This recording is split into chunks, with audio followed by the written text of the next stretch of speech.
The other thing that happens, Andre Szmyt hits the game-winning field goal from 55 yards as time expires. He talked about what was going through his head with the block by the Browns special teams and then the offense setting up for a game winner. What did you think, Andre, when with 12 seconds left, it could have been a 63-yard field goal try?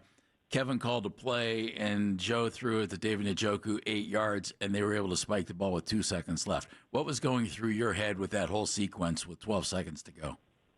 Yeah, I think as soon as we got the block, I knew that wherever we kind of get to, that there was a good chance that they were going to let me out there to kick it, whether it was 63 or 55. I mean, obviously, I'm much happier kicking the 55, but I was ready to hit from wherever, and if they send me out, even if I have to put a little extra into it, where that's a crow hop, kind of how Justin Tucker hit his 66-yarder, I'd find a way to try to get it done. And if I knew if they sent me out there, then they believe in me and they expect me to make it. So, yeah, I was ready for whatever situation.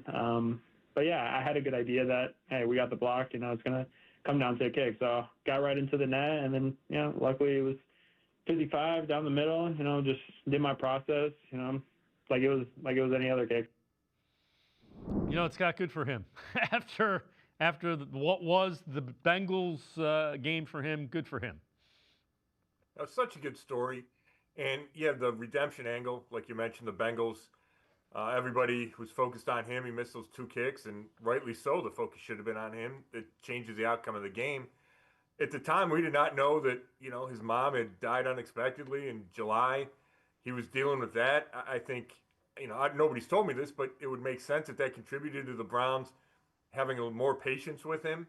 You're going through a lot of stuff. So for him to then bounce back against the Ravens and be perfect, but in a game that the kicks didn't necessarily matter, and then to come out, not kick until the fourth quarter really, and go perfect in that fourth quarter as the Browns mounted that comeback, do it at home, make the 55-yarder the last snap. It's a great story, and there's a long way to go, but you hope that this kid, or the Browns hope that this kid can settle into this job and hold it for a while because they've had such turnover. Yeah, he certainly has the legs, so let's hope the accuracy stays where it was.